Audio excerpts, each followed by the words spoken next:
Hare Krishna, everyone. Om Namo Bhagavate Vasudeva. Hare Krishna Mataji. Happy Janmashtami.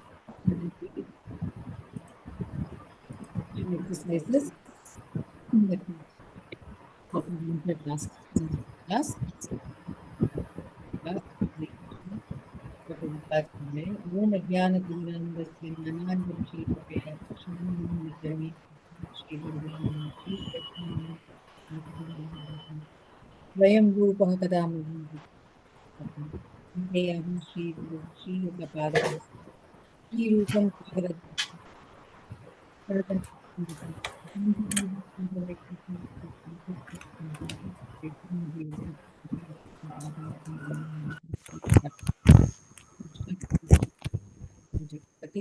Gopesh Gopika Kanta Radha Tapta Kanchana Gaurangi Radhe Vrindavan Vishwakarma Sudev Devi Pranamam Hari Priya Vancha Kalpatarubhyascha Kripa Sindhobhya Eva Chapati Vaishnavi Namo Jai Shri Krishna Chaitanya Prabhu Nityananda Shri Advaita Gadadhar Shri Vasadi Gauri Bhakta Vrinda Hare Krishna Krishna Krishna Hare Hare Ram Ram Hare Hare Hare Krishna everyone, welcome back to Bhakti Shastri Mudirapu and in the last leg of our review.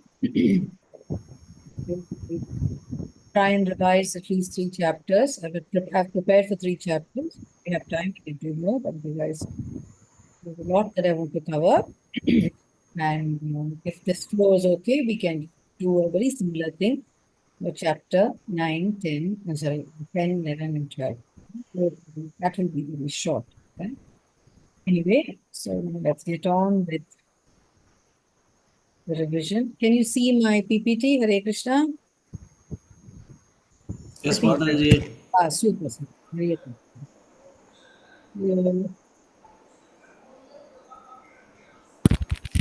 No, Mataji. PPT is not visible.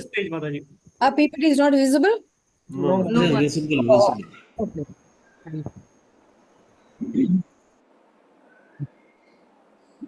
So, now it will be visible. Yeah.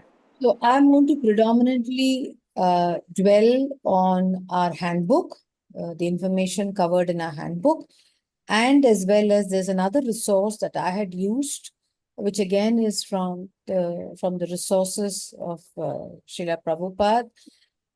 So I'm going to share that as well with you. It's a 72-page or 75-page document. I will put it up for you in the group.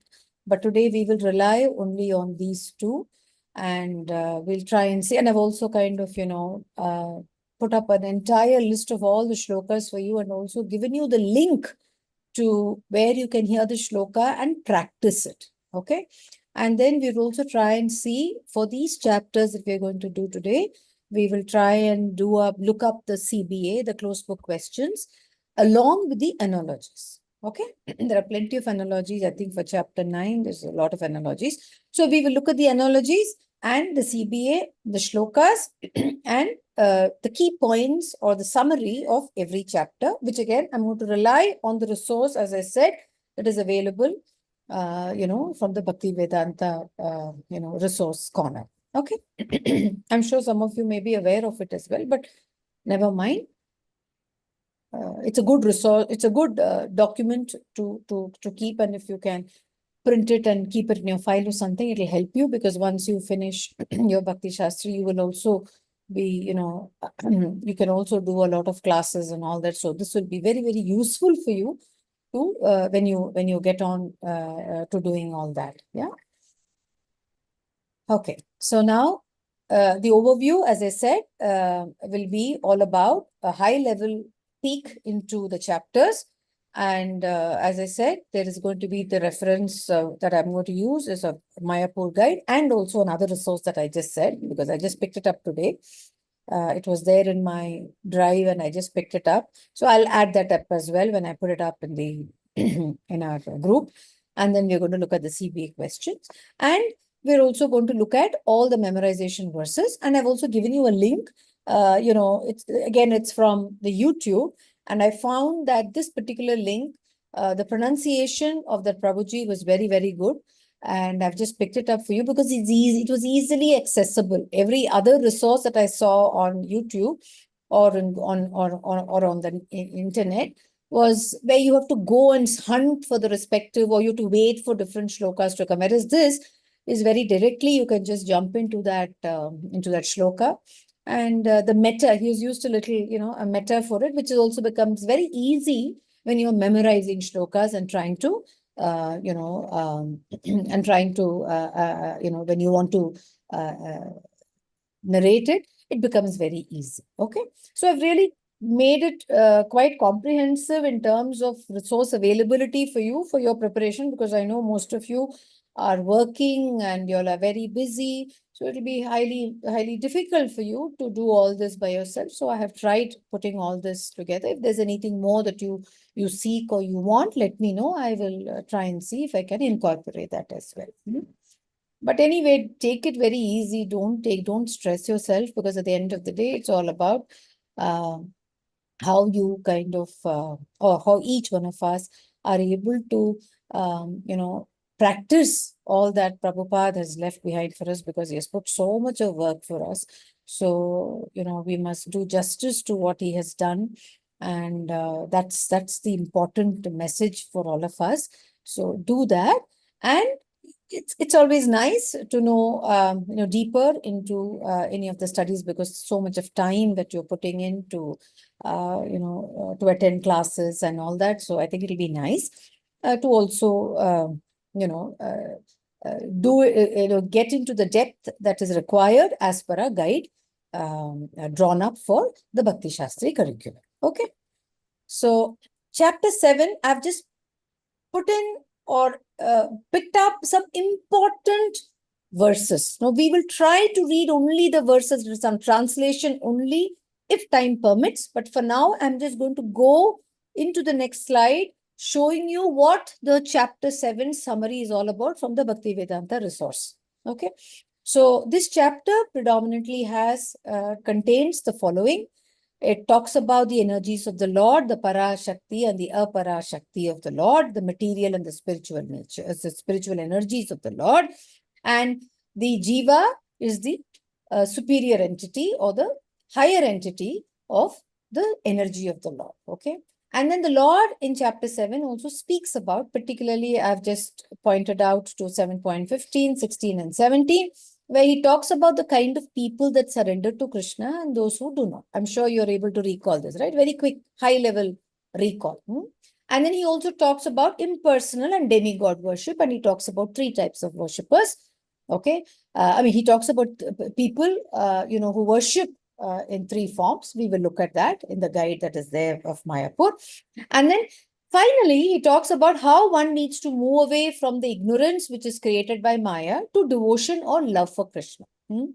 So yesterday I was attending a class by one Prabhuji. I think I've shared that link with you all. There's a class that is done by, by a group of people, I think in the Americas, and typically around 30, 40 people attend. And, they call different Prabhujis from all over the, from the ISKCON temples. And really, those lectures are very nice. It's a short 1 hour and very, very nice. I forget the name of the Prabhuji, but however, he was talking about, what is it? Typically, love for Krishna is innate. It happens automatically. But what is it that prevents us from our, what is it what is the moat, or what is the distance, or what is the stumbling block? So he gives an example. I'm sure many of you must have heard of this example. He gives a beautiful example of iron and the magnet, right? So if you bring an iron close to the magnet, automatically just sticks to it. So similarly, anyone who wants to go to Krishna can very, very quickly. You can just, you can attach yourself to Krishna. But what is it that prevents so many Bahunam Janma? What does he say? Lord says, Manushyanam Sahasreshu. Why is it that many people are unable to do that? He says it's because when the same iron is rusty, then it does not go close to the magnet. So similarly, each one of the jivas are all carrying a set of vasanas, which are those latent desires, and as well as impressions from past experiences of past births or even in the current life. So these samskaras and the vasanas are like the rust in the iron, or are the contaminations, or are the covering in the jiva, or in the jiva, which prevents it from going closer to Krishna. It's a beautiful example, and I thought I must share it with you. So now, these are the 3 shlokas of chapter 7. Chapter 7. The 3 shlokas are 7.5, 7.14, 7.19. Now, when you click on them, it'll take you to that particular website. I'm not putting it up right now because I don't know if there is a copyright issue of that. So we will see it once the live stream is done. And then what I've also done for you is, just to make it easy on you, I've also put the shlokas, both in the English and as well as the translation. So when you go to the previous one, if you listen to this shloka, and you say you have listened to it 4 or 5 times, and you have also, repeated it, alongside, go to 7.5 and then read the translation, and you can go back again, read the shloka and come back and memorize the translation. So if you are able to do 1 shloka a day, maybe 10 minutes or 15 minutes if you're able to spend, you are done with your 1 shloka or 1 chapter. Okay. And then, so I've put all these 3 shlokas, 7.15, 7.5, 7.14 and 7.8. Very, very simple, easy. If you take a printout and keep it with you, it's even more easier. Okay. So now these are the CB. Before we go to the CB, we will look up the summary of chapter, of this chapter. Hare Krishna, Mataji. Hare Krishna. Mataji, just one question. Apart from this handbook, Mataji, you have given also a few additional questions. I mean, you have given in some time. Right. So are they? I mean, those are important. I was going through them. It requires churning of the entire chapter. For the examination point of view, do we need to go through them, or can we? I think just go through them if you can, because see, you will. I somehow felt that if you just look at these, I'm just going to show you a summary. Just take a look at that. That should be good enough, because I know with your work pressures and all, it will not be that. Let me just share with you. Let me just share another document with you. Yeah. So that's all there is to it, Prabhuji. Not much. So you don't have to. So this is your handbook, right? You have your handbook. So this is module 2 is done. So looking at module. So this is exactly what, whatever I've covered in that. So the 1 to 7 is where the Lord says you have to hear about Krishna and hear from Krishna. Krishna is the source of everything. And the Mama Maya Duratayaya. So it's only those people who don't like Krishna, or who are envious of Krishna, are the ones who move away from Krishna. And he talks about who are the ones who surrender to Krishna. Then the demigod worshippers and impersonalists, and then these people also worship the Lord in three ways that we will see in a bit. And then Ichcha, Dvesha, Punya Karma. One has to really, keep Ichcha and Dvesha far away. And how do you engage with Krishna? And Ekatva, how do you that Ananya Bhakti, how does it come? So the overview of chapter is also given here. Okay, it's very simple. You can just read it up. And maybe, as I said, 1 hour if you spend reading a few verses of a chapter, and as well as 1 shlokam, and look at the CBA questions, I think you're sorted. So if you can spend 1 hour until the day of your exams and all that stuff, I don't think you need to worry much. Okay. So here, if you look a little down below, they've given a little more details. So here saying they're giving us additional notes. So Ishvara, Jiva and Prakriti. Ishvara is Lord Paramatma. Jiva is the superior energy of the Lord. Prakriti is the, the inferior energy of the Lord. And there we also thought the 3 subtle and the gross elements, the 8 elements. And then 7.15 to 16 talks about the four Dushkritinas, or the people who do not surrender to Krishna or who are envious of Krishna. Then it also talks about the four Sukirtinas, the people who are pious and who take to Krishna.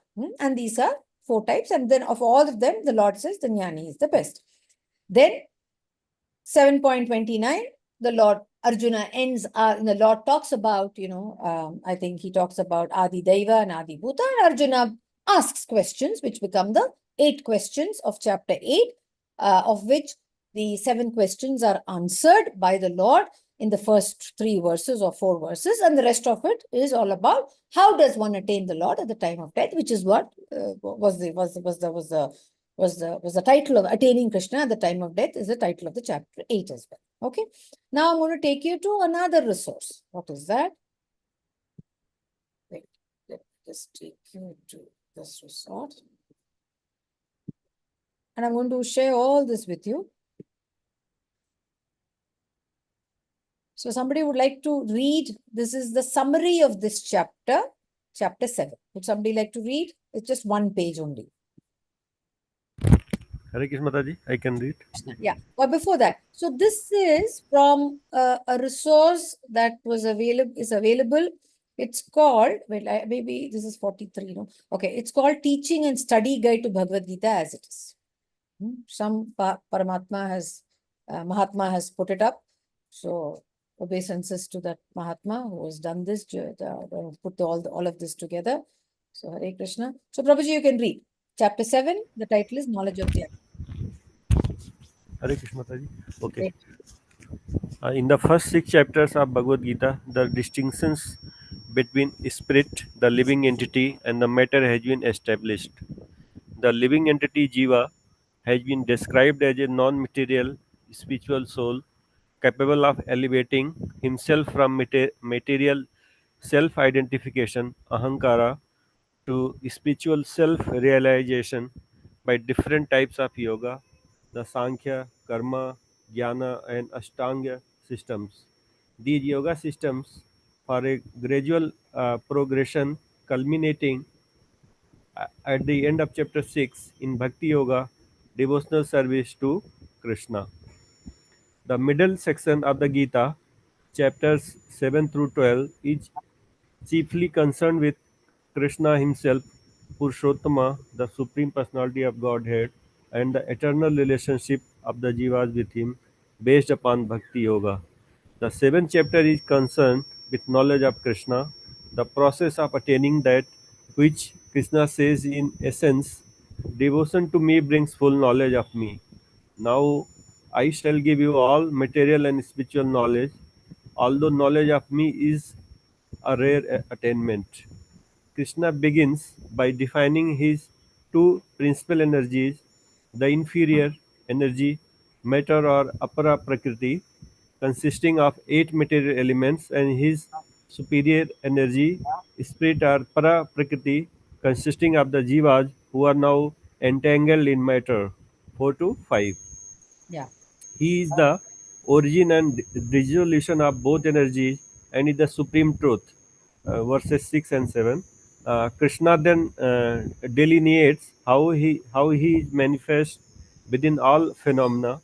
He is the taste of water, the light of the sun and moon, the intelligence of the intelligent, and so on. Verses 8 to 12. There are 4 kinds of atheists who do not surrender unto him, and 4 kinds of pious men who do. Verses 15 to 18. Those who are wise, knowing him to be everything and the supreme cause, surrender unto him. Verse 19. The foolish materialists, on the other hand, surrender to demigods to attain immediate fruitive benefits which are limited and temporary. Verses 20 to 23. Also, unintelligent are those who conceive Krishna's personal form to be material. His personal form conveyed by Yog Maya, covered by Yog Maya, his personal covering potency is never manifest to them. Verse 24 to 26. In the final 4 verses, Krishna concludes that those who are pious and intelligent and who aspire for liberation from material bondage seek refuge in him in devotional service, knowing Him to be the Supreme Lord. Such persons, Krishna says, can can with steadfast mind understand and know me even at the time of death, and thus attains his transcendental abode in the spiritual world. Verses 27 to 30. Wasn't that a beautiful little summary? Yes, Mother. Yeah. So we will come back to this a little later. Okay. Now let me go back to this particular.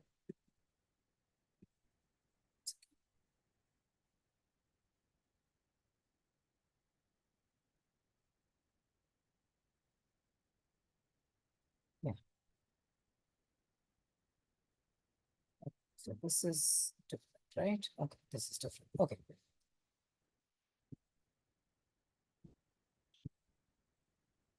We'll go back to this. We'll look at the CBA.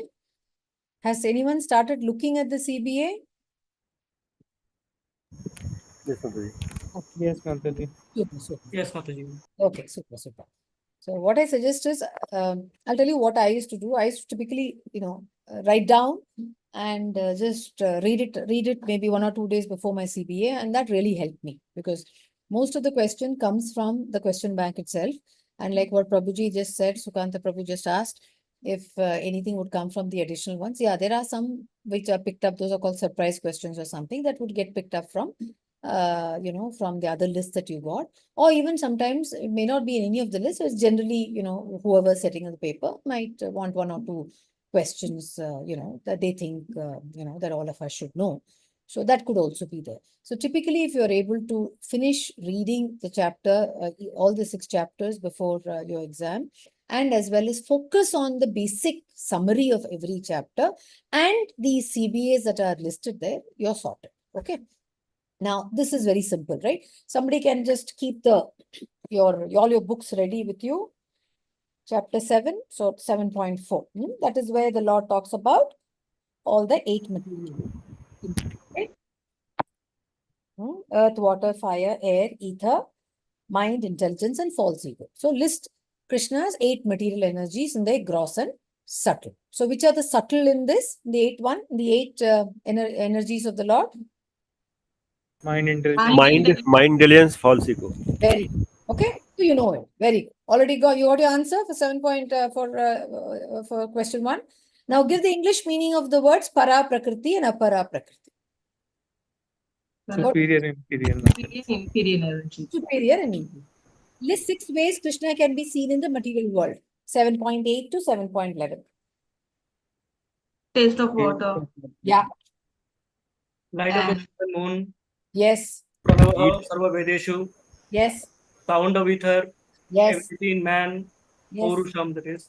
Yes. And the original fragrance of the Mother Earth. Yes. Heat in the fire. Correct, Zach. The light and sun, right? The strength of the strong, whatever. Any 5 only. Maybe just to add a little, any 6. So maybe maybe they may ask just 4, or they may say list 8. So it's up to them. But anyway, you know it all. So that's it. Give the English meaning of the word dushkirtina and sukirtina. You know it. Empires and paths. Those who surrender and those who don't. Yeah. So you got it, right? Now list in Sanskrit 4 types who do not and who do not surrender to Krishna and who surrender to Krishna. 7.15 and 7.16. The names the Lord gives, the people who surrender. Artha Jignasur Jnani. Very good. And the ones who don't They surrender. surrender to. And that those who don't surrender are Mudha, Naradhama, Maya Aparita Jnana, and Asuri Bhava. Excellent. Okay. Now, amongst those who surrender to Krishna, who's most dear and why? It is the Gyanis who are dear because they know him, Krishna, they love Krishna, and Krishna loves them. Very good. Super. And then 7.23, give the English meaning of the term Hatha Jnano and Antavat Tufala. Artha Jnana means deprived of knowledge. Yes. And Antavat Tufala. Antavattu Palam That fruit that would be destroyed, I think. Perishable fruit. To phalam, yes. Phalam. Antavanta is ending. Anta means the end. To phalam. End. Perishable.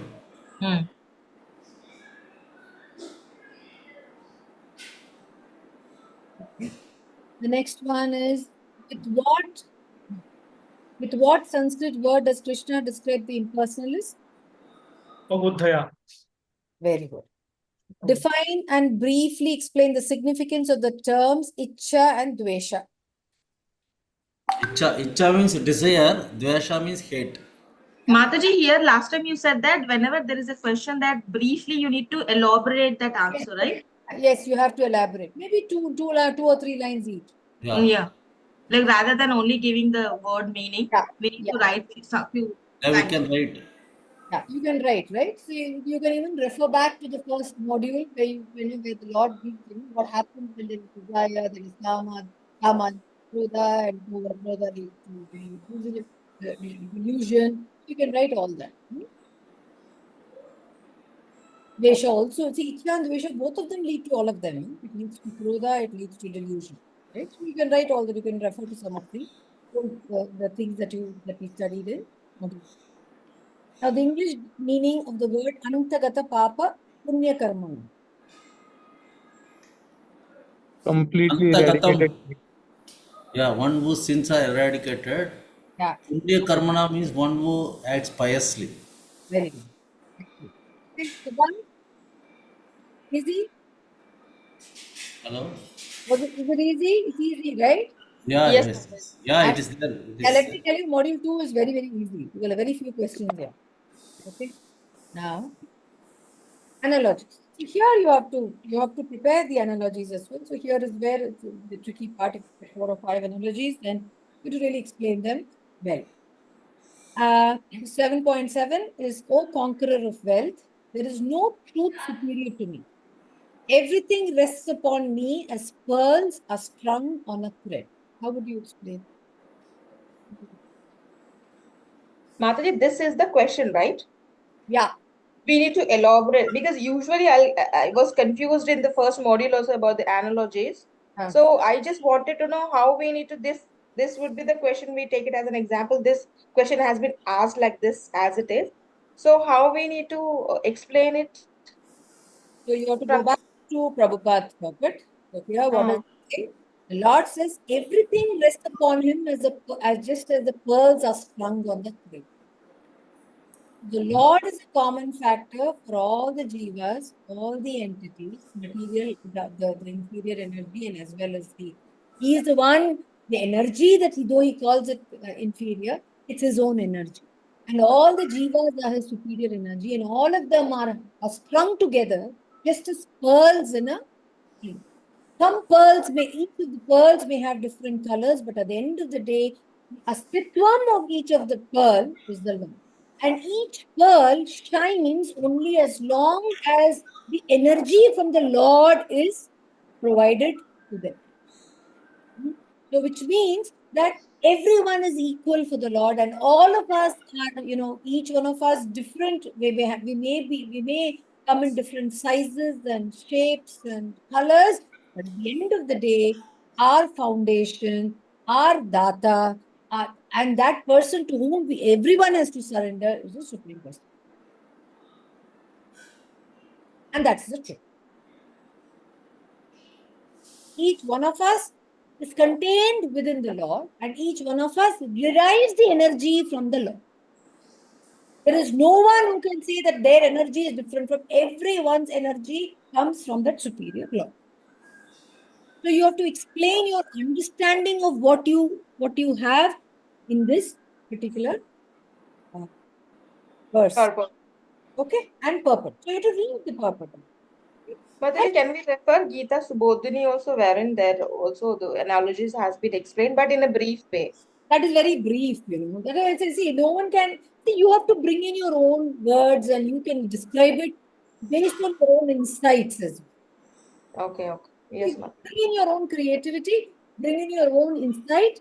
But of course, it has to be meaningful, and it has to be based on what the Lord says, and how Prabhupada has explained this. Right? Yes, ma'am. Okay, everyone?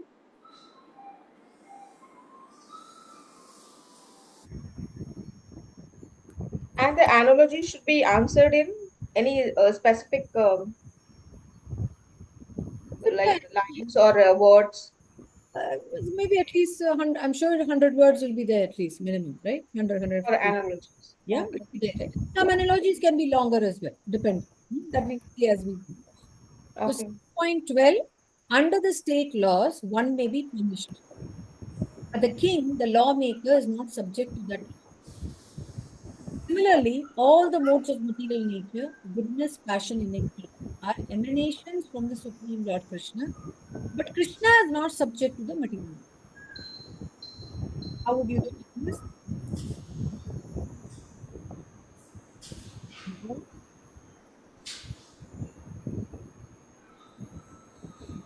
Okay, Krishna. What is the question, Mataji? This is the one. Under the state laws, one may be punished. What is the question number? It is not question. It's 7.12 on the screen. Oh, On the screen, it's the analogy that is there in the Mayapur guide, which will be the basis for the questions in this screen. So, under the state laws, one may be punished.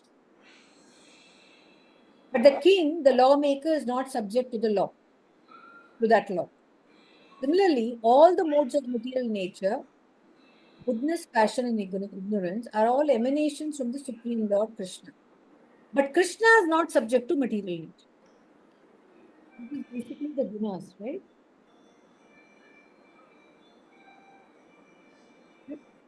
Krishna is transcendental to all the gunas.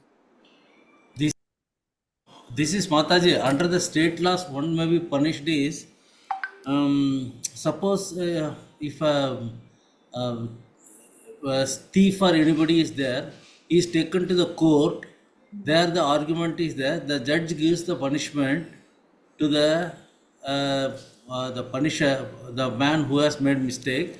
He gives the punishment, but the judge has not no connection with the offender. So that's a different So, analogy, Prabhuji. That's a different analogy. That analogy is also there. That Lord is neutral. So okay. that will be neutral irrespective of whether his son comes or somebody else unknown to him comes for seeking justice. So that's a different. That is a reference to Lord's neutrality to everybody.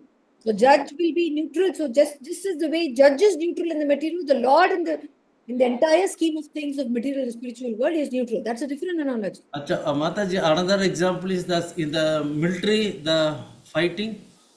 No, Prabhuji, this you please read 7.12. Go to 7 point is there. Prabhupada has given us in the puppet. Yeah, Mataji, so this analogy is used to, as it is explained already in the analogy, it is explained to say that though all the modes, all the three modes are created by Krishna himself. Yes. So naturally, it may sound like Krishna is also bound by all this material three modes. But here it is trying to say that as the king makes all the law, but the laws are not applicable to king. Similarly, the modes are created by Krishna, but they are not applicable to Krishna. Krishna is transcendental to all these three modes. He is above these three modes. And in somewhere Krishna says Arjuna to rise above the three modes. Nisray Gunna Bhavarjuna. So Krishna is Nirguna. We are the ones who are affected by or we are the ones who are covered by all these gunas. Krishna is not under any of them. He is Nirguna.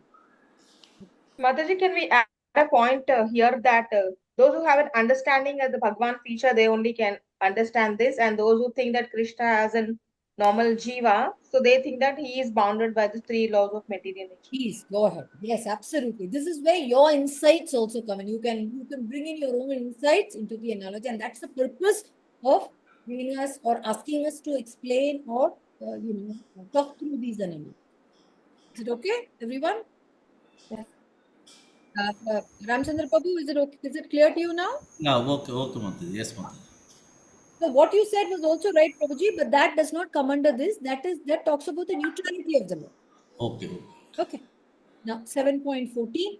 A man bound by the hands and feet cannot free himself. He must be helped by a person who is unbound. Because the bound cannot help the bound, the rescuer must be liberated. Therefore, only Lord Krishna, whose bona fide representative, the spiritual master, can relieve the condition. How do you explain this? Here we can tell that the one who is the self-realized one only can know that what is self-realization is, and he will be only knowing that how it can be achieved because he has given that test, or he has gone through his life for achieving that self-realization. So only that can be we can do. One who was not clear, that was not achieved the self-realization, cannot tell anyone that how to achieve that self-realization. So this can be done, Mataji. And also we can, Mataji, can we put that shloka also, Tadvini Pratena Paripashnena Sevaya? That once can do that. Who goes to the spiritual elevated soul, then only he achieved that liberation. And if you look at Prabhupada's purport, the Lord says, Prabhupada says, the conditioned soul is a Nityabadha, or eternally conditioned. And Prabhupada says, consequently, his release from the clutches of material nature is very difficult. Even though the material nature is an inferior energy, because material energy cannot overcome, inferior material energy in nature is defined herein as divine nature due to divine connection and movement with the divine will. Being conducted by the divine will, material nature, although inferior, acts so wonderfully in the construction, deconstruction of the cosmic manifestation. So therefore, we need to go back to the Lord, who has put in place all these things, and ask for his mercy to free us from the material contaminations that are constantly distracting us or that are constantly keeping us within its clutches. And here you can also give the example of how, the Damodar Leela example also. At the end of the day, if you want to, he's the only one who can help us liberate just as much as, he's the only one who can give us solutions to our problems. If you want, you can give that example. So, how you kind of bring in all your learnings that you have had so far into each of these analogies is that each of you can have different answers, but at the end of the day, it needs to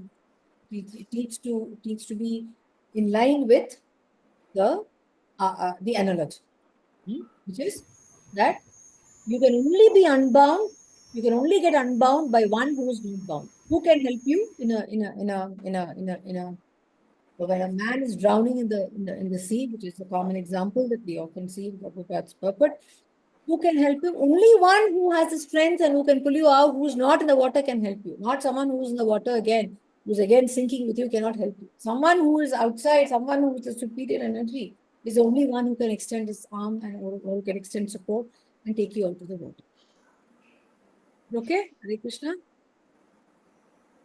Yes, Yes, Mataji. Mataji. For the one who are unbound, the one Lord himself and his bona fide representative, who was completely in a different plane, who was a Mahatma and who has understood what life is and who has moved away from material life and has moved towards taking the shelter of Sri Krishna. Yes, Sujit Prabhu, you were saying something? No, Mataji. 7.15, the swine that eat the night soil do not care to accept sweet meats made of sugar and ghee. TV बंद कर दे. Similarly, the foolish worker will untiringly continue to hear of the sense-enjoyable tidings of the flickering mundane world, but will have very little time to hear about eternal living force that moves the material world. How would you explain this?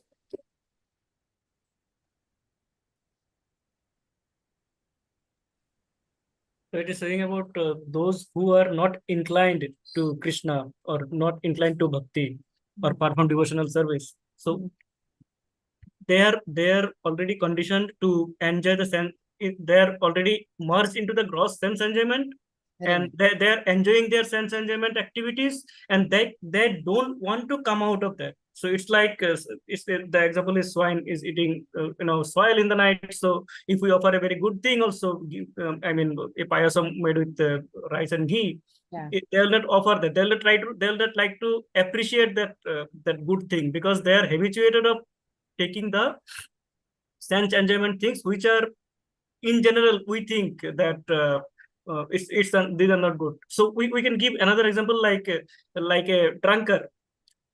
Drunkard, in general intelligence, we understand that drinking is not good.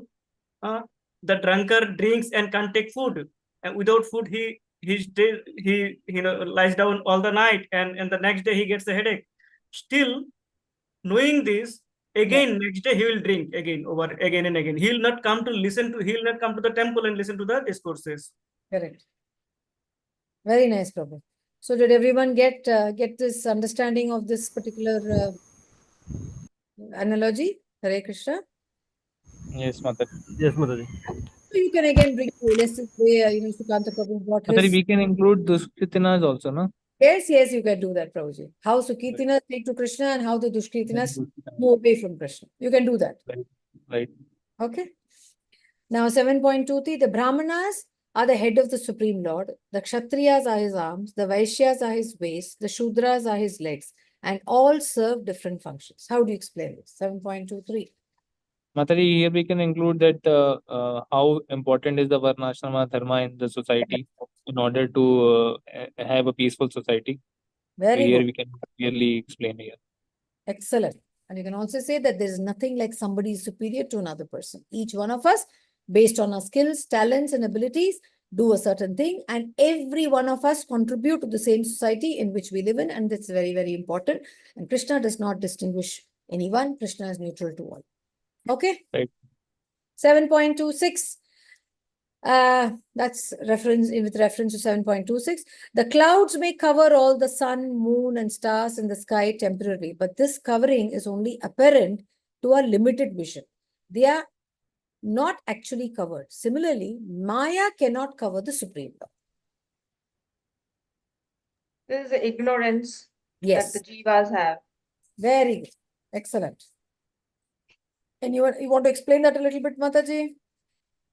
Ignorant people whose knowledge has been covered, and those who have taken the shelter of the scriptures, then Maya cannot cover. Like the clouds will cover the sun, moon, and stars only temporarily.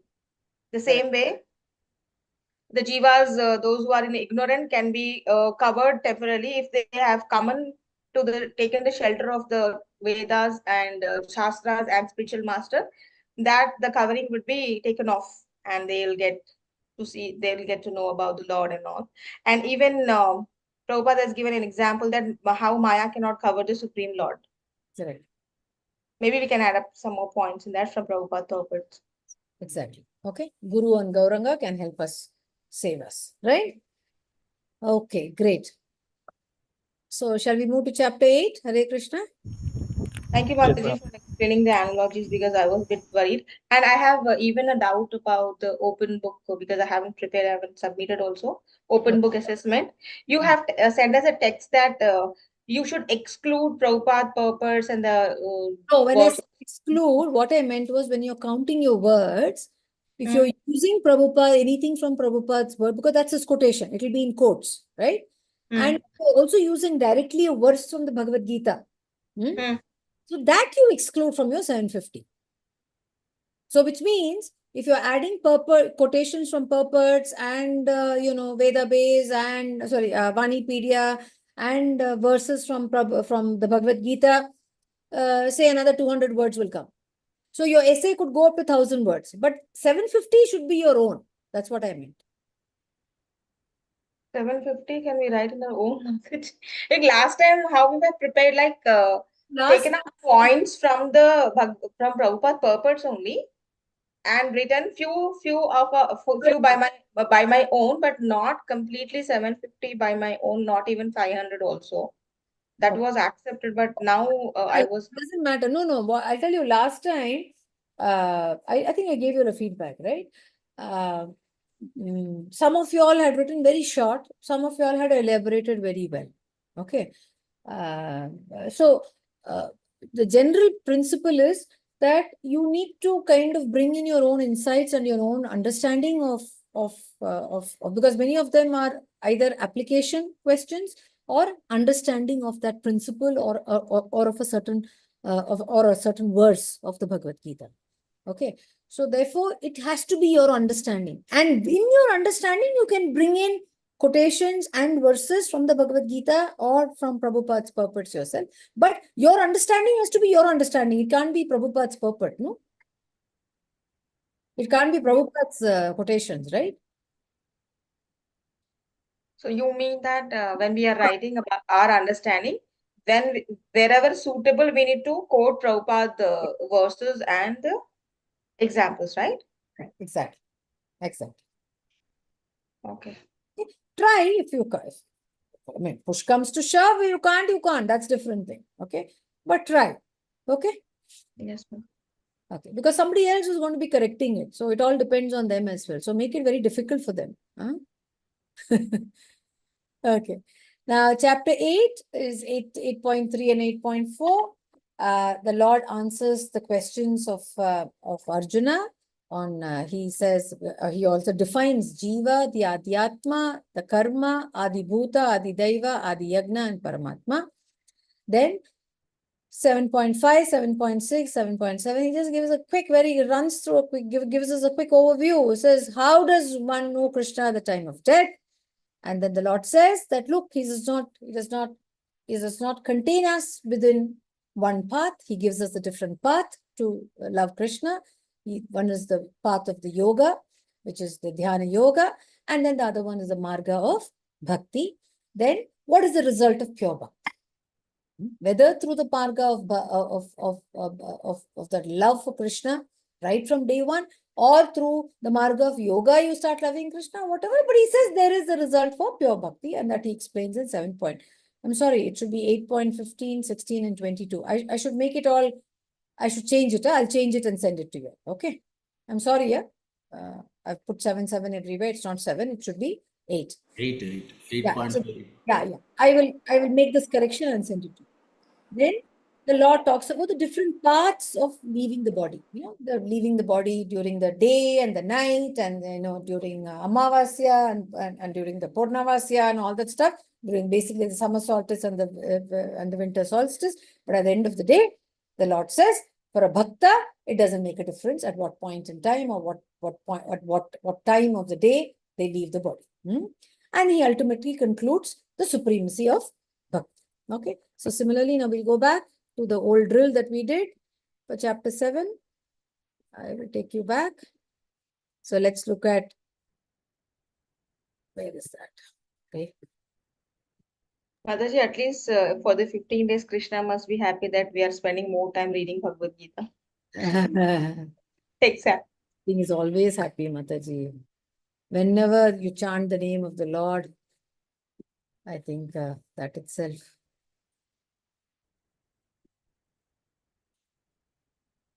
Okay, why is this not coming? Just give me a minute. Where is this? Where is the... 1 minute. I don't know why. Where is this gone? Shut this.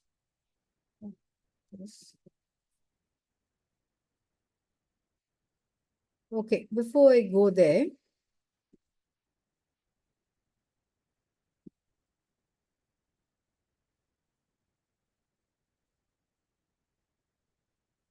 where did it go? 1 minute.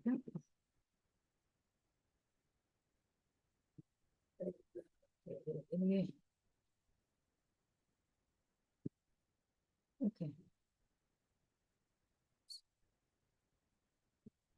Sorry, some confusion here. Let me just push the files. Where is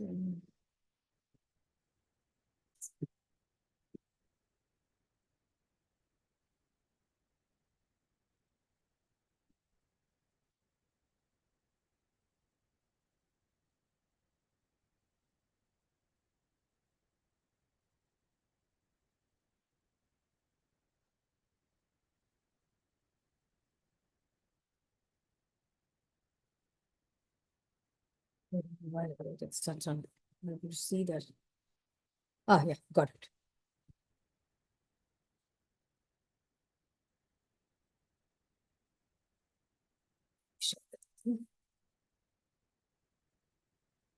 Yeah. So let's go to this. So there's only one particular thing that this is given here, talking about and this is the only, I think these are very few questions in chapter 8, if I recall. So it just, there's a question on the cosmology, which is given in a very short, in a very highly abridged way, talks about the 4 yugas and also talks about Brahma's life. So this is how the yugas are. Kali Yuga is 4.32 and into 2 is Dwapara Yuga, into 3, that is 4.32, into 3 is 12.96, Treta Yuga, then the Satya Yuga, which is 4 times of the Kali Yuga. Then all put together is 1 Divya Yuga, and 1,000 years is the 1 Sahasra Yuga, which is 1 day of Brahma, and Brahma lives for 100 years. And Brahma's life is 311 trillion, 0.40 billion years. Okay, Hare Krishna. So that's all is there in our other book. This is the Mayapur guide. Okay, and which is what the question is all about. I think they ask only one question there. But let's get back to the other guide that I told you. There is the other guide. I don't know where that disappeared, huh? Why is this getting so difficult? What is this? Not this. Why am I missing this out? Maybe you have opened in a new window, ma'am. See, why is this? The handbook. Handbook is fine. Documents. No documents. It's crazy, huh? Okay, I'll put it up. Let me just put it up. Let me see if I can. It's not getting. This one. Okay. So let's read chapter 8 together. Anybody wants to read? I'll read, Mataji. 1 minute. Let me put it up for you.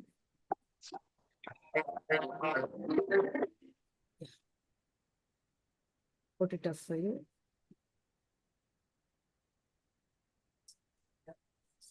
Yeah.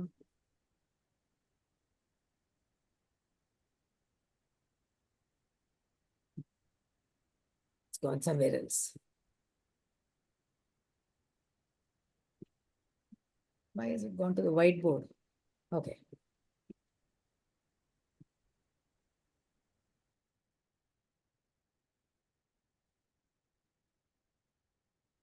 Why is it gone to this? It's gone to the whiteboard. Shucks. Notes. Screens. Okay. Sorry for this. Okay. Yeah, and can you see this chapter 8? Yes, Mataji. Yeah. Read, Mataji. Bhagavad Gita chapter 8, Attaining the Supreme. The 8th chapter of the Gita is almost exclusively concerned with the moment of death, the moment of the jivas passing from the material body. At the beginning of chapter, Arjuna asked Krishna 7 questions. Arjuna inquired, O my Lord, O Supreme Person, what is Brahman? What are the fruitive activities? What is the material manifestation? And what are the demigods? Please explain this to me. How does this Lord of sacrifice live in the body? And in which part does he live? O Madhusudana, and how can those engaged in devotional service know what at the time of death? 1 to 2, Krishna replies for the first 7 questions very briefly. 3 to 4, for he has earlier dealt with them at length, but his reply to the last question concerning remembrance of Krishna at the time of death continues to the end of this chapter.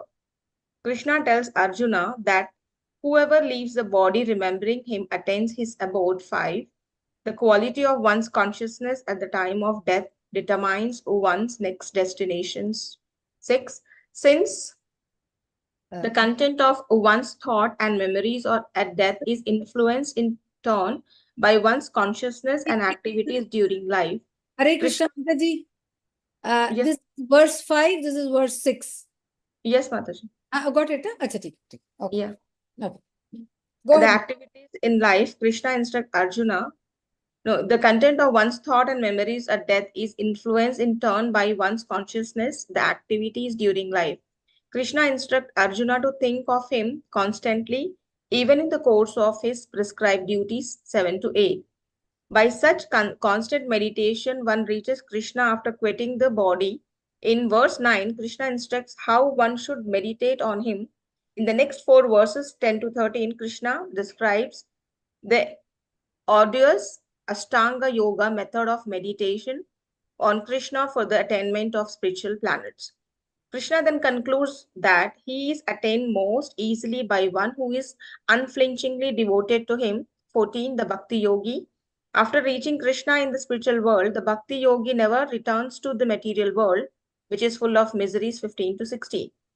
Beyond the material world, which is perpetually created and destroyed, is the transcendental world, Krishna's eternal and supreme abode, upon attaining which one never returns to the material world. 17 to 21. One attains this supreme destination, Krishna retreats by pure devotion. 22. Next, Krishna describes how different kinds of yogis leave their bodies at particular auspicious moments to attain elevation to celestial planets or liberation. The Bhakti Yogi, however, is indifferent to such processes. 22 to 20, 23 to 27. In conclusion, Krishna declares that his devotee, the Bhakti Yogi, is not bereft of the results of other systems of spiritual advancement. At the time of death, he returns to Krishna in the transcendental world. 28. Hare Hare Krishna. Krishna. Okay. So now we will go back.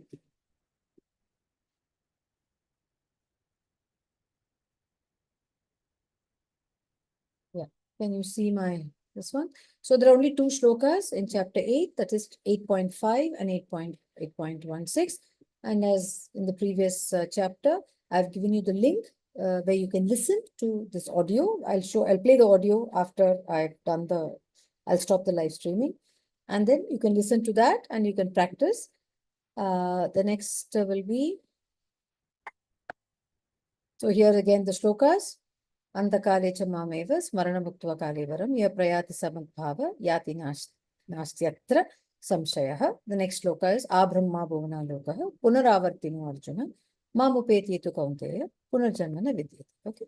Now, there is only one analogy in chapter 8 and there are these questions as given in the Mayapur guide. There are those additional questions like what Prabhu said. We will look at it the next class maybe if we have time. But these are the questions which are there. So the give the English meaning is 8.11, 8.7, 8.14, 8.15, 8.17, yeah, there are 2 questions from 8.17, that's about it, and there's one analogy. So 8.7 verse, give the English meaning of the phrase Mam Anusmara Yudhyaja. You can just give the meaning as it is, nothing more, nothing less. Yeah. Because it's only asking meaning of the phrase Mam Anusmara Yudhyaja. Think of Krishna always and do your prescribed duty. Yeah, but here when he says Yudhyacha, he's talking Fighting. to do your duty, go fight, right? So give the English meaning of the phrases Ananya Cheta and Tasyaha Sulabhav. 8.14. Ananya Cheta means without any deviation or distraction. Very good, very good. Another one? Tasya Easily attainable. Sulabha. Can be easily attained. Very good. Okay, that's all. When they're asking for English meaning, they will just only give. Then they say, for example, in the previous chapter, if you saw, he's saying, what are the 8 energies of the Lord? Subtle and thing. Just put subtle so and so. There's no explanation required. Okay. They give the English meaning of the word dukhale. You know. full of miseries. Full of miseries. That's all. One word. That's it. Okay. List the duration in years of Satya, Treta, Dwapara, and Kali Yuga and the Kalpa. Yeah. That just now we have seen, no? Satyaga. You saw that. So even if you can't remember the thing, you can just say Kali Yuga is 4.32, into 2 is Dwapara, into 3 is Treta, into 4 is Satya. And 1 Kalpa is 1,000 yugas is equal to 1 Kalpa.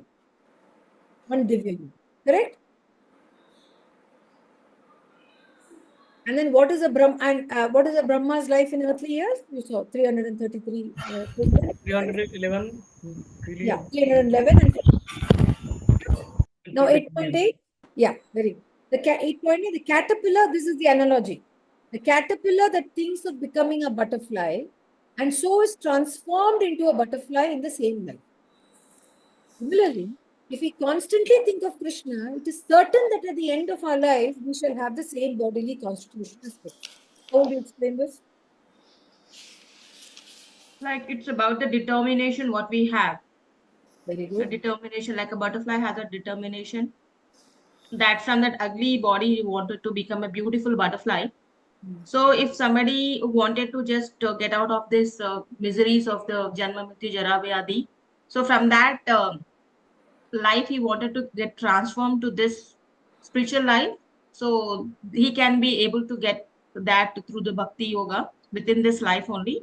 And by doing this bhakti, he automatically develop all the good qualities within himself. That's what Krishna says, and he will get their bodily features also.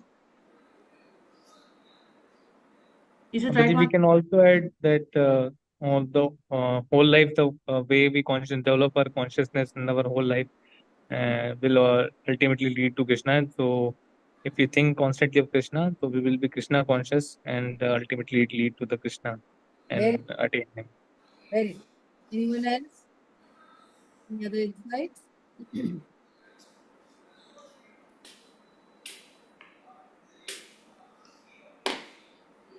So it's like determination and perseverance in reaching Krishna. So if I want to attain Krishna, the amount of perseverance I have, the amount of energy that I am putting into this will determine whether I'll attain Krishna or not.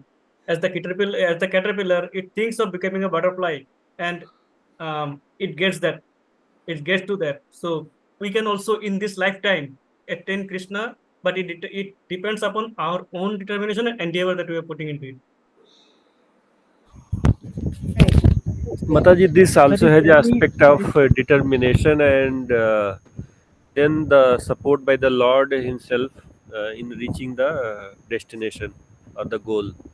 So once we sincerely practice Krishna consciousness, then the Lord Himself will support and provide all the means and ways to reach in this life, attaining the goal. Very good. Asadi, can we add in here determination, Dridha in the chapter 7 that we? Yes, you can add, Prabhuji. That can also relate it, right? Yes, you can add, Prabhuji. You can also quote if you want 9.22, and then we ask people. Right. Right. So it all depends. Again, draw your own insights and feel free to quote any shloka or any. Mataji, the story which a bird that fights with that ocean for the eggs, that is also a determination, determined. You can quote that one, but it all depends on the time. I don't know how the question paper will be, right? No, we can't give the entire story, only just example. Example. You can just give an example. Okay. Hare Krishna. Is it enough? Everybody's okay with that? Can we move to the next chapter? Yes, Mataji. Okay. Chapter 9 is all about love for Krishna. Has to be, it's all about bhakti, right? This entire module, the entire section is bhakti. So love for Krishna has to be free of doubt. No envy. 9.1. Then the Lord says, this is Rajavidya. Rajavidya, Rajaguhyam, this is what he says. So 9.2. Then only faith can help. You have to ultimately surrender to Krishna, and that's the only way in which bhakti will blossom. And then Krishna and the rest of the world around, 9.4 to 9.10. And then the Lord talks about worshippers of Krishna. That is, in worshippers of Krishna, he talks about Mahatmas, 9.3, 1.13 and 9.14. And then he talks about the Jnani in 9.15. He talks about the Vishwarupa Upasana. There are some people who look at the Lord as a Brahman, and someone who's all-encompassing, and some people look at the Lord as Krishna, and some of them look at the various forms of the demigods, and some people look at Krishna in his two-hand form. Then so we will look at that pratikopasana, that is, some people look at him as, some people look upon themselves, that is there in the guide. Some people look upon themselves as God, personified. Some people look at God in many forms, and some people look at God in the Vishwarupa, and some people look at God as the two-armed form. Then finally, he talks about the glories of Krishna. What does Krishna worship mean, and what does it mean? What does it help one to achieve when one takes to the love of Krishna? Okay. And then again, I've put in all these shlokas for you. 1, 2, 3, 4, 5, 6, 7. There are 7 shlokas here in chapter, and that's the longest. I think this is the only chapter which has the maximum number of shlokas. Okay, so 7 shlokas are from chapter 9. Again, I've given you all the link. If you go here, you'll find the link to the audio, and you can practice. And what I've also done, I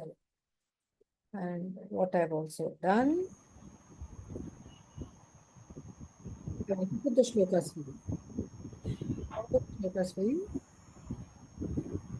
Okay. All the shlokas are here. Back to the questions. Again, short questions, not very. So we'll go to shall we read the summary of chapter 9? Yes, Mataji. Yeah, let's read the summary of the chapter 9 so that you. This. Who would like to read? This is chapter 9. Most confidential knowledge. Raja Vidya, Raja Dihyam, Pavitram, Ati Uttamam. Yeah, come. This is the one.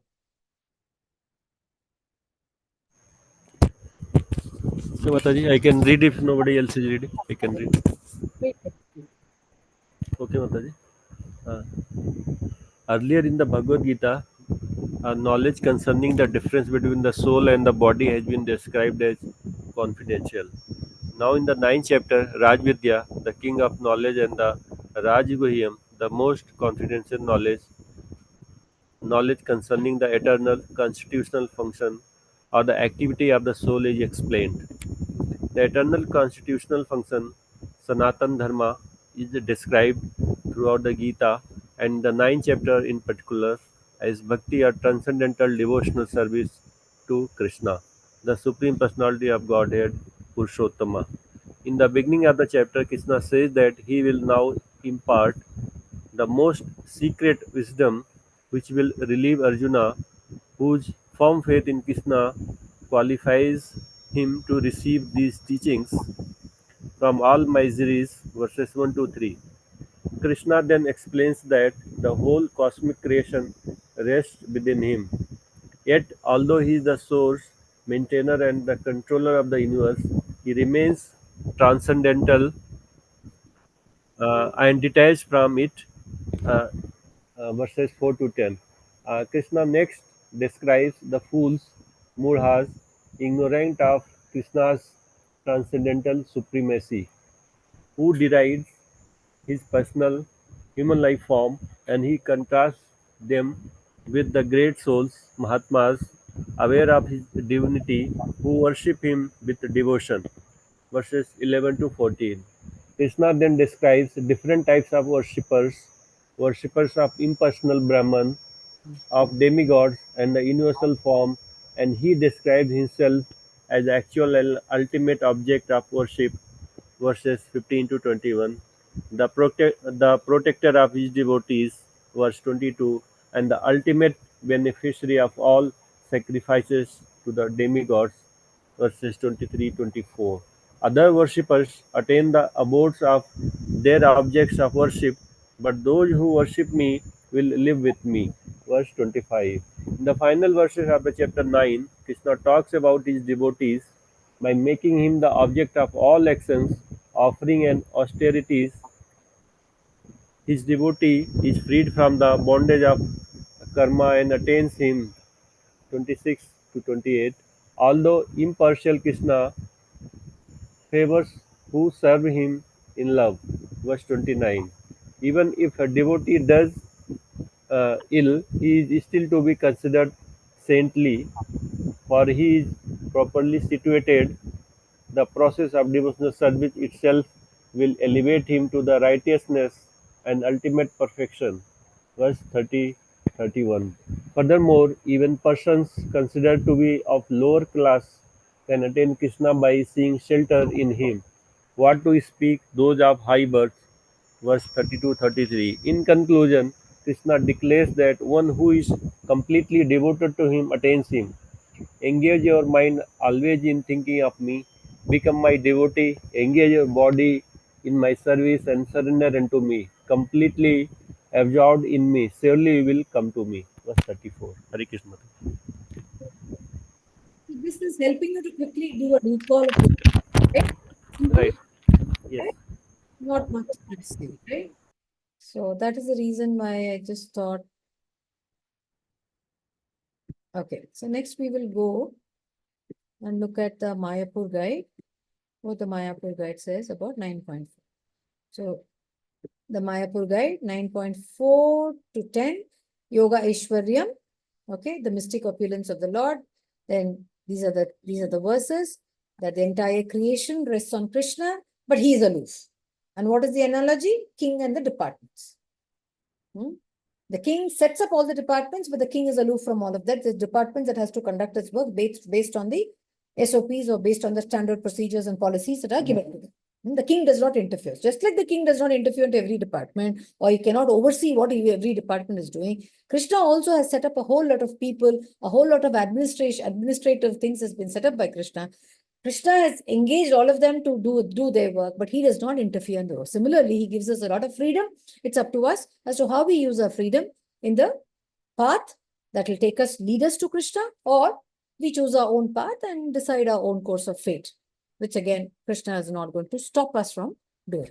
Now, 5.10 to 10, everything is on Krishna's order, but has independence, just as the wind in the sky. That Udasinavat Asinam. Krishna is responsible for everything, but he is neutral. He is detached. Because he has created the material energy, he's also created the superior living entities as well. And that's where the analogy comes. Ramchandra Prabhu talked about the High Court judge. That's the analogy of that.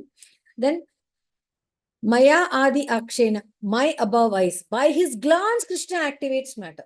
That whole thing on, how the Garbhodakshaya Vishnu, the Karanodakshaya Vishnu, the Garbhodakshaya Vishnu, and the Shirodakshaya Vishnu. And then in 15.18 and 19, this is the impersonalist form, Ekatvena. There are three, Ekatvena, Pratakvena, and Vishwatomukha. Three types of people. The impersonalists, they are monists who worship self as one with the Lord, and they're the lowest, Prabhupada said, they're lowest and the most predominant. And Pratakvena Bahuda is concord forms. They concord their own forms of demigod worship and worship them. They're called Pratakvena. And Vishwatomukha is worshipping the Lord as the Brahman, the universal form. And 9.3 to 4 is the essence of the Bhagavad Gita, which is chapters 7 to 12 is the essence of Gita, chapters 9 to 10, essence of 7 to 12, and the 9.34 is essence of chapter 9 and verse gives this essence of chapter 9 and 10. Is it okay, everyone? Hare Krishna? Yes, ma'am. Yes, Mataji. 9 and 10, that's why we have so many verses to memorize in 9. In fact, there are 7 verses in 9 and there's 1 or 2 verses in 10. But this is really, really all about the. There's so many verses have been given to us for memorization.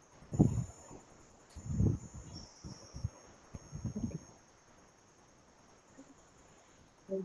Question. Very short, very few questions here.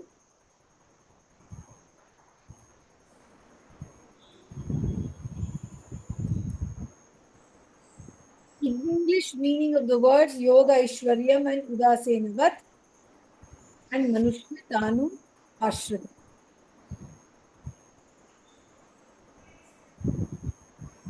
Yoga Aishwaryam 9.5. Inconceivable mystic power, ma'am. Very good. Then What is as neutral. yeah. And Manushim Tanum Ashritam is in a human form, body assuming. This 4 qualities of a Mahatma. he is already situated in the protection of divine nature, and he does not divert his attention to anything outside Krishna because he knows Krishna is the supreme. And third, always engaged in chanting the glories of the Lord. Yes. Fourth is endeavoring with determination and determined to achieve Lord's association in one of 5 rasas. Very good. Super.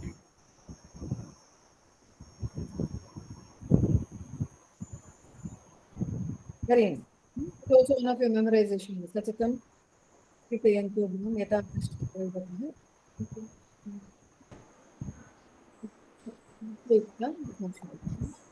and then the list, when you say list, it's no quality, just list, that's it. List in Sanskrit or English. It's up to you. Either you can say in Sanskrit or English. 3 types of those worshipping Krishna in different ways, which is what we say. Ekatvena, Pratatvena, and Vishwatvena. Then give the English meaning of the phrase Vahamyaham, 9.22. Just the English meaning of the phrase. Carry I. That's it. That's enough. Okay. Give the English meaning of the phrase Yajanti Avidhi Purvakam.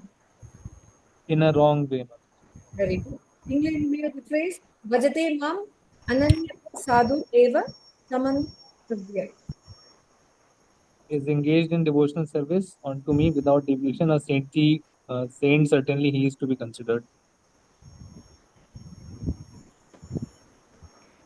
Yeah. You were there, Krishna. Now these are the analogies. Analogies. The earlier chapter also had, I mean, seventh chapter had a lot of analogy. 9th chapter also has. 9.3, by giving water to the root of a tree, one satisfies its branches, twigs, and leaves. And by supplying food to the stomach, one satisfies the senses of the body. Similarly, by engaging in the transcendental service of the Supreme Lord, one automatically satisfies all demigods and all other living entities. How would you put your insight? Other here we can talk about like he is the Bhoktaram Jagatatam Sarva Loka Maheshwaram. Since he is Sarva Loka Maheshwaram, so all the sacrifices one has to satisfy him only, and by that everything is will be satisfied automatically. Very So that we can mention. Demigod worship also we can include. Rather than doing demigod worship, you can directly worship Krishna. So you will get whatever you desire for. Can we add Matri demigod worship in this? Yes, you can. Okay. There we go. All the they are all the administrators, right? With all the administrators who have been set up by the Lord himself to make sure that everything goes as per his plan. And therefore, worshiping Lord Vishnu or worshipping the Supreme Krishna would help us to also offer our gratitude to every other thing that he has set up for our welfare.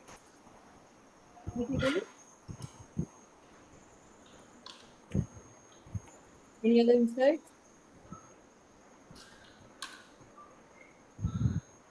Any other way that you want to explain that?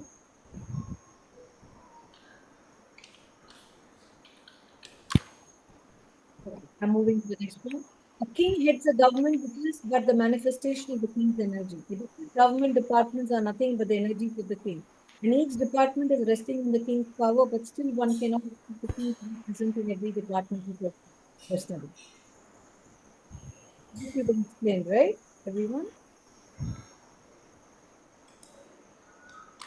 Hey, Krishna.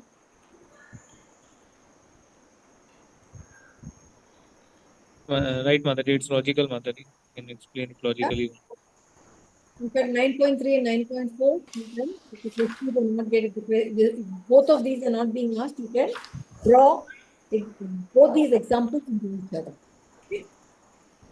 9.9, the example can be given of a high court judge sitting on his bench. By his orders, so many things are happening. Someone is being hanged, someone is being put into jail, someone is awarded a huge amount of wealth, but still he is evil.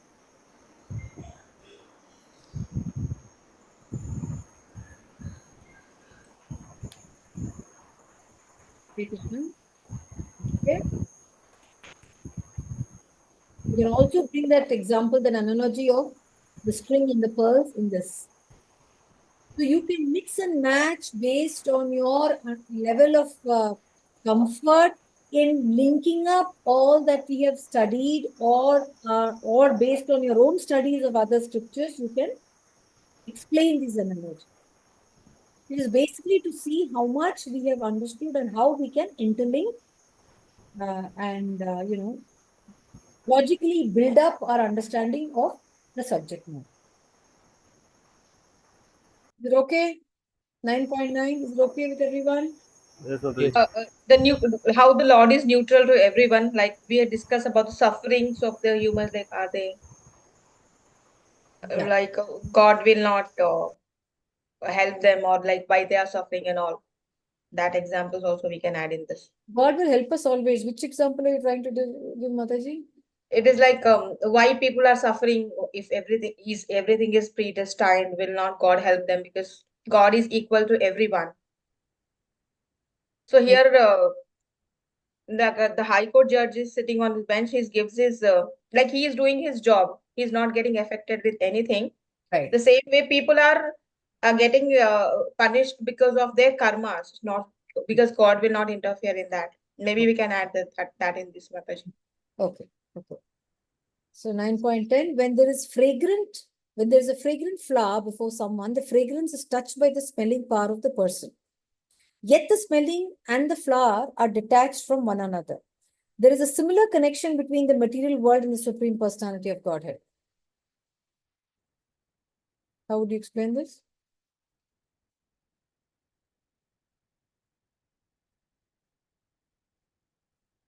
The three modes of material nature. How will you explain, Mataji?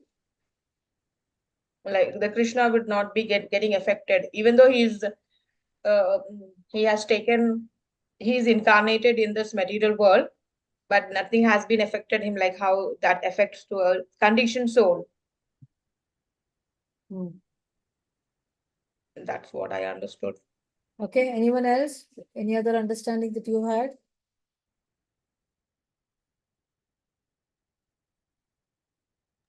It's like smell is the essence of the flower, right, Mataji? So that essence is it's like a fragrance. So for the Krishna consciousness also, the essence is the devotion. So or the Krishna himself become the essence. Actually, Like here that. the purport relates to the glance of the once the Lord glance over the material nature. By that glance, the material world is created. That is power which is different from the uh, which is basically different from the Lord because he is only glancing and the material world is created. That is his power, and the flower is detached from that smell because his glance is detached from the material world's material three modes of material nature. That we can relate with it.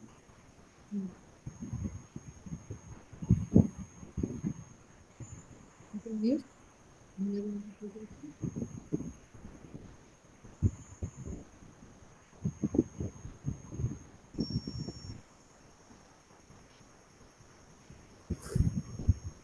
The interpretation?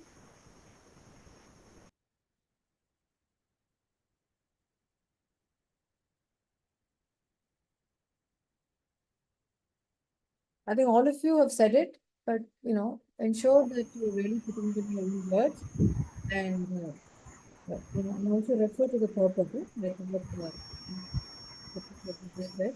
Refer to the purport and ensure that it matches with what the purport is, and also bring in your own realization of this. 9.21. Thus subjected to the routine of being promoted to the higher planets and then again coming down, as if situated on a Ferris wheel, it sometimes goes up and sometimes comes down. 9.20. Hare Krishna.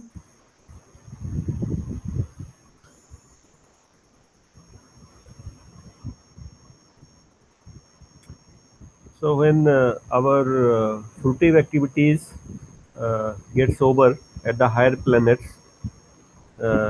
then we come back again to this material world. So the cycle of birth and death continues by going to the higher planets. Yeah. How does it happen?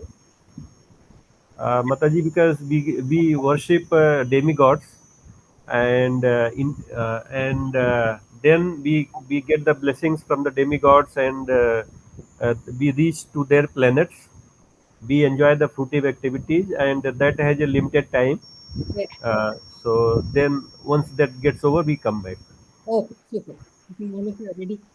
Then, I'm sorry, now the some more energies are there. 9.23. The officers and the directors are engaged as representatives of the government, and to offer some bribe to the officers and directors is illegal.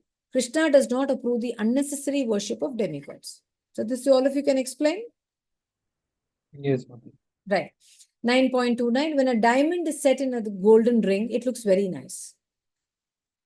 The gold is glorified. And at the same time, the diamond is glorified. The Lord and the living entity eternally glitter. And when a living entity becomes inclined to the service of the Supreme Lord, he looks like gold. So this is the connect between the devotee and the devotion. So how would you explain this?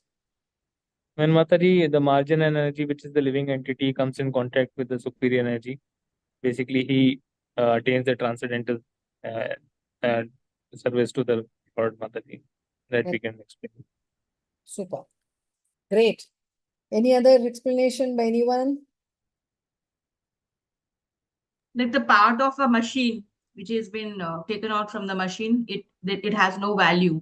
If that is attached to that particular machine, then that has a value. What Prabhupada has given an example. Okay. And even he gives an example of a tree and a branch. Like the branch has cut down from the tree, it has no life from. If it is attached to that plant tree, then it has this life. That is my example I give. Okay. Anyone else?